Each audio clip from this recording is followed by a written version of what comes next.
আসসালামু আলাইকুম। আজকে আমরা ষষ্ঠ শ্রেণীর গণিতের তথ্য উপাত্ত অধ্যায়টি নিয়ে আলোচনা করব। এই অধ্যায়টি পরীক্ষার জন্য খুবই গুরুত্বপূর্ণ। এখানে ২টা সৃজনশীল থাকে ২০ নম্বর এবং এই অধ্যায় থেকে কিছু সংক্ষিপ্ত প্রশ্ন এবং বহু নির্বাচনী প্রশ্নও থাকে।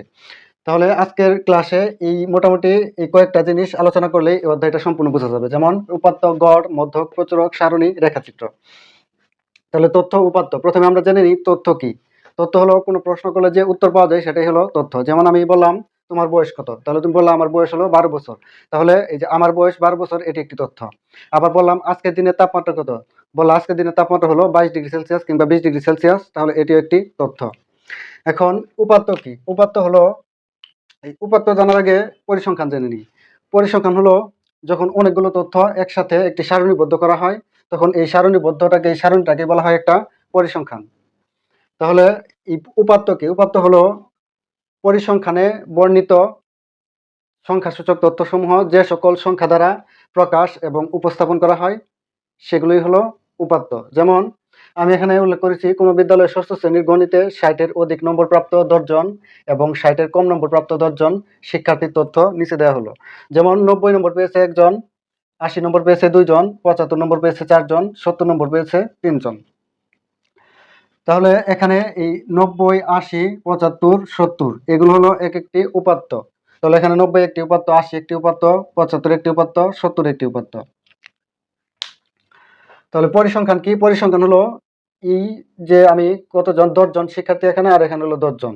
তাহলে এই ২০ জন শিক্ষার্থী কি করেছে, নম্বর এক জায়গায় একটা সারণীবদ্ধ করেছি, অনেকগুলো তথ্য একসাথে সারণীবদ্ধ করা আছে। তাহলে এটা একটা পরিসংখ্যান, এটা হলো একটা পরিসংখ্যান।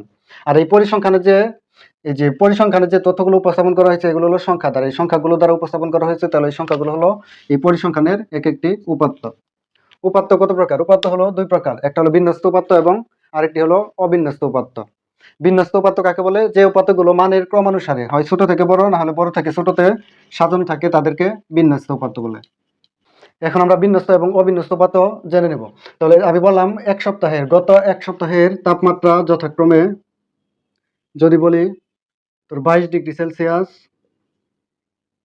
18 ডিগ্রি সেলসিয়াস, প্রথম দিন হলো 22 ডিগ্রি সেলসিয়াস, পরের দিন 18 ডিগ্রি সেলসিয়াস, ধরো পরের দিন আবার 20 ডিগ্রি সেলসিয়াস, তারপরের দিন আবার ধরো 23 ডিগ্রি সেলসিয়াস, তারপরের দিন আবার ধরো 20 ডিগ্রি সেলসিয়াস, 1 2 3 4 5, তারপরে আবার ধরো 21 ডিগ্রি সেলসিয়াস, তারপরে আবার ধরো 25 ডিগ্রি সেলসিয়াস।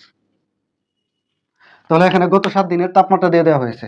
আর বলেছে যে উপাত্ত হলো 2 প্রকার, একটা হলো বিন্যস্ত উপাত্ত এবং আরেকটা হলো অবিন্যস্ত উপাত্ত। বিন্যস্ত উপাত্ত হলো যেটা মানের ক্রমানুসারে, অর্থাৎ হয় ছোট থেকে বড় অথবা বড় থেকে ছোটতে সাজানো থাকে, সেটা হলো বিন্যস্ত উপাত্ত। এখানে এই উপাত্তগুলো মানের ক্রমানুসারে সাজানো নয়। যেমন প্রথমে আছে 22, তারপর আবার আছে 18, তারপর আছে 20, তাহলে এলোমেলো আছে। এই এলোমেলো উপাত্তগুলোকে বলা হয় অবিন্যস্ত উপাত্ত। এখন এগুলো যদি মানের ক্রমানুসারে সাজাই, তাহলে এগুলোকে 2 ভাবে সাজানো যায়, একটা হলো ঊর্ধ্বক্রমে বিন্যস্ত আর একটা হলো অধক্রমে বিন্যস্ত। অর্থাৎ বিন্যস্ত উপাত্ত 2 প্রকার, একটা হলো ঊর্ধ্বক্রমে বিন্যস্ত উপাত্ত এবং অপরটি হলো অধক্রমে বিন্যস্ত উপাত্ত। ঊর্ধ্বক্রমে বিন্যস্ত কি, ঊর্ধ্ব মানে হলো ছোট থেকে বড়, ঊর্ধ্বক্রমে বিন্যস্ত। তাহলে এগুলোকে যদি ঊর্ধ্বক্রমে বিন্যস্ত করে পাই তাহলে কি পাবো, প্রথমে সবচেয়ে ছোট যেটা আছে সেটা লিখতে হবে।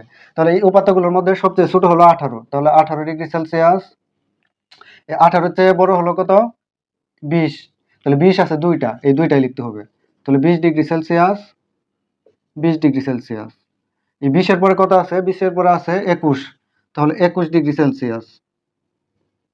এই 21 এর পরে আছে 22, তাহলে হলো 22 ডিগ্রি সেলসিয়াস। এই 22 এর পরে 22 এর চেয়ে বড় হলো 23, তাহলে 23 ডিগ্রি সেলসিয়াস, এবং 23 এর চেয়ে বড় হলো 25, তাহলে 25 ডিগ্রি সেলসিয়াস। অর্থাৎ ঊর্ধ্বক্রমে হলো ছোট থেকে বড়। এটা মনে রাখার উপায় কি, ঊর্ধ্বে উঠবে। ঊর্ধ্বে মানুষ কখন উঠে, উপরে উঠে, নিচ থেকে উপরে উঠে। এই কারণে এই যে ঊর্ধ্বক্রমে মানে হলো এই ছোট থেকে বড়। আর অধক্রমে বিন্যস্ত মানে কি,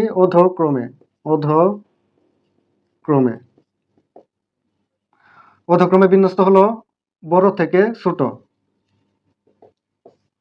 অধক্রমে বিন্যস্ত মানে কি, বড় থেকে ছোট। অর্থাৎ প্রথমে সবচেয়ে বড়টা লিখবো, তারপরে কি করব, এই ছোটতে যাব।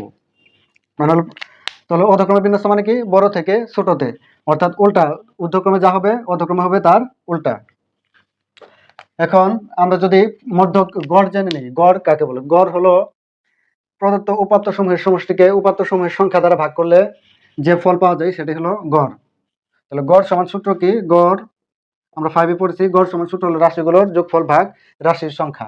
এখানে যেহেতু আমরা উপাত্ত নিয়ে কথা বলতেছি, তাহলে হবে উপাত্ত সমূহের সমষ্টি ভাগ উপাত্ত সমূহের সংখ্যা। তাহলে উপাত্ত সমূহের সমষ্টি যা যোগফল হলো তাই। তাহলে উপাত্ত সমূহের যোগফল ভাগ উপাত্তের সংখ্যা। তাহলে এখানে উপাত্ত কতগুলো আছে? এই যে 18। যদি এইগুলার এই উপাত্তগুলোর আমি গড় নির্ণয় করতে চাই তাহলে কি করব? 18 যোগ 20 যোগ 20 যোগ অর্থাৎ যতগুলো সংখ্যা আছে সবগুলা কি করব? যোগ করব। যোগ করে কি করব? এই কয়টা আছে 1 2 3 4 5 6 7, এই 7 দিয়ে ভাগ দেব। তাহলে যে ফল পাবো সেটি হলো গড়। এখন আমরা মধ্যক নিয়ে আলোচনা করব। এই পরীক্ষার জন্য মধ্যক খুবই গুরুত্বপূর্ণ। তাহলে মধ্যক নির্ণয় করতে বললেই আমাদের একটা বিষয় খেয়াল রাখতে হবে যে উপাত্ত কতগুলো দেওয়া আছে। উপাত্তের সংখ্যা যদি জোড় হয় তাহলে মধ্যক নির্ণয় করতে হবে একভাবে, এবং উপাত্তের সংখ্যা যদি বিজোড় হয় তাহলে মধ্যক নির্ণয় করতে হবে অন্যভাবে। তাহলে আমরা প্রথমে বিজোড় লিখে নিই। তাহলে উপাত্তের সংখ্যা বিজোড় হলে মধ্যক সমান উপাত্ত সমূহের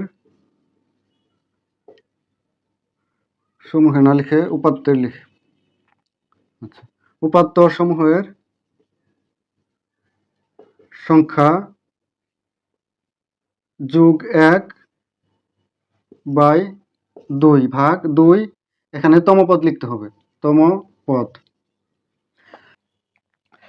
তাহলে আমাদের মধ্যক নির্ণয় করতে বললে আমাদের প্রথম কাজ হবে উপাত্তগুলোকে হয় ছোট থেকে বড়তে সাজাবো, না হলে বড় থেকে ছোটতে সাজাবো। তাহলে উপাত্তগুলোকে যখন সাজাবো তখন কি করব? হয় ছোট থেকে বড়তে সাজাবো, না হলে বড় থেকে ছোটতে সাজাবো। সাজানোর পর আমাদের কাজ হলো উপাত্তর গুলো গণনা করা, অর্থাৎ মোট কয়টি উপাত্ত রয়েছে। তাহলে উপাত্ত আগে আমি এগুলোকে একটু সাজিয়ে নিই। তাহলে আমরা যখন সাজিয়েছিলাম তাহলে প্রথমে হলো 20। আমরা প্রথমে কি করলাম? এই উপাত্তগুলোকে মানের ক্রম অনুসারে সাজাইলাম। এখন সাজানোর পরে আমাকে দেখতে হবে উপাত্ত কয়টা আছে। তাহলে উপাত্ত আছে এখানে 7টা। 7 একটি কি সংখ্যা? বিজোড় সংখ্যা। 1 3 5 7 9 ইত্যাদি, এগুলো হলো বিজোড় সংখ্যা। তাহলে আমরা কি লিখেছি? উপাত্তের সংখ্যা বিজোড় হলে মধ্যক সমান উপাত্ত সমূহের সংখ্যা যোগ 1 ভাগ 2 তমপদ। এই তমপদটা এই পাশে লিখতে হবে, আমার এখানে জায়গা নেই, এই জন্য আমি নিচে লিখেছি। তাহলে এই উপাত্ত সমূহের সংখ্যা হলো 7। 7 একটি বিজোড় সংখ্যা। তাহলে 7 যোগ 1, 7 একটি বিজোড় সংখ্যা, এই কারণে মধ্যক নির্ণয় সূত্র কোনটা? এটা। 7 যোগ 1/2 তম পদ। তাহলে 7 আর 1 যোগ করলে কত হবে? 8 ভাগ 2 তম পদ। তাহলে 8 কে যদি আমরা 2 দিয়ে ভাগ করি কত পাই? 4। তাহলে 4 তম পদ। তাহলে মধ্যক কত পেলাম আমরা? 1 2 3 4। তাহলে এটা হলো 4 তম পদ। তাহলে এই 4 তম পদ কত? 21। তাহলে মধ্যক হলো 21। আসলে মধ্যকের কাজটা কি? মধ্যক হলো যে মান উপাত্ত সমূহকে সমান 2টি অংশে ভাগ করে তাকেই মধ্যক বলা হয়। এখন আমরা লক্ষ্য করলে দেখতে পাই এই 21-এর বাম পাশে কয়টা আছে? 3টা আছে, এবং 21-এর ডান পাশেও 3টাই আছে। তাহলে 21 হলো ঠিক মাঝের একটি উপাত্ত, অর্থাৎ এই 21 কি করেছে? এই উপাত্ত সমূহকে সমান 2টি অংশে ভাগ করেছে, এই কারণে 21 হবে মধ্যক।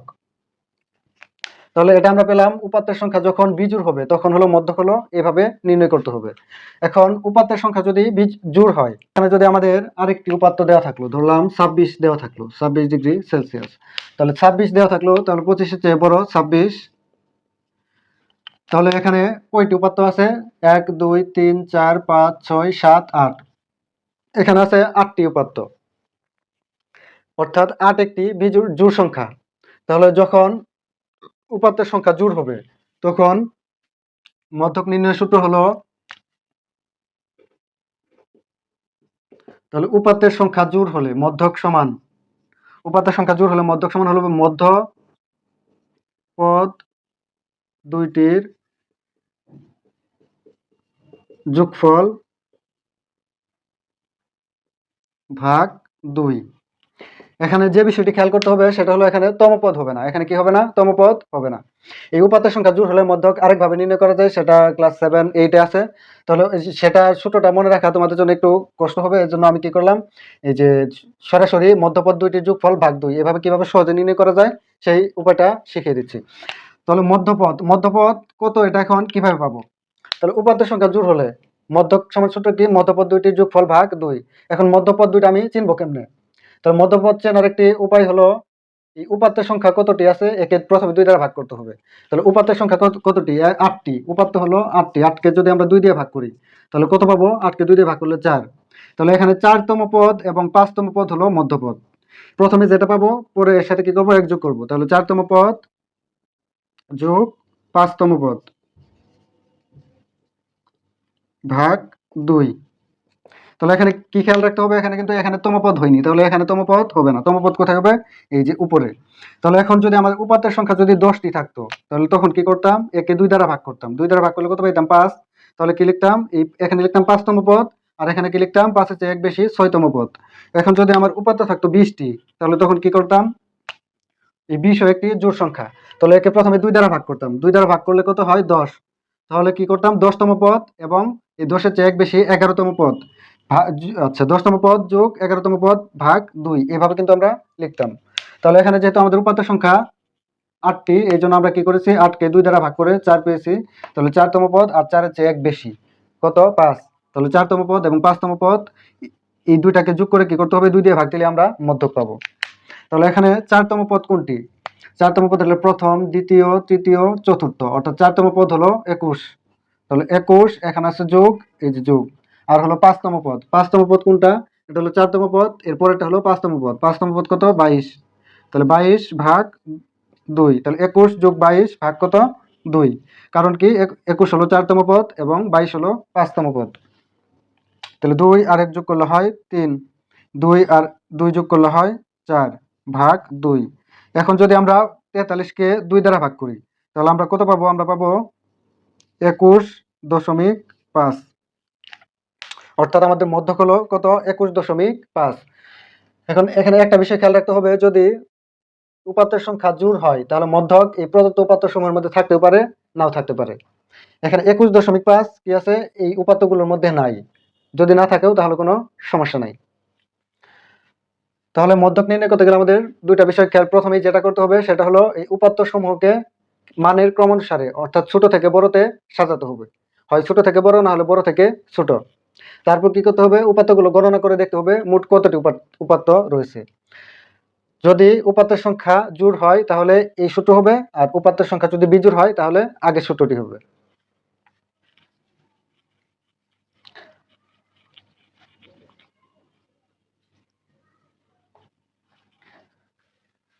এখন আমরা দেখব প্রচুরক। তাহলে প্রচুরক জিনিসটা কি? প্রচুরক হলো যেটা সবচেয়ে বেশি পরিমাণে থাকে। প্রচুরক মনে রাখার উপায় হলো প্রচুর। প্রচুর মানে কি? অনেক বা বেশি। তাহলে যেটা সবচেয়ে বেশি পরিমাণে থাকবে সেটাই হলো প্রচুরক। প্রচুরক এক বা একাধিক হতে পারে, অর্থাৎ প্রচুরক একটি উপাত্ত থাকতে পারে, এর চেয়ে বেশিও 2টি 3টিও থাকতে পারে। আমরা যদি এই সংখ্যাগুলোর মধ্যে এই উপাত্তগুলোর মধ্যে প্রচুরক দেখতে যাই তাহলে এখানে 18 আছে একবার, 20 আছে 2 বার, 21 আছে একবার, 22 একবার, 23 একবার, 25 একবার, 26 একবার। তাহলে এই উপাত্তগুলোর মধ্যে 20 আছে 2 বার, সর্বাধিকবার। তাহলে এই উপাত্তগুলোর মধ্যে প্রচুরক হলো 20।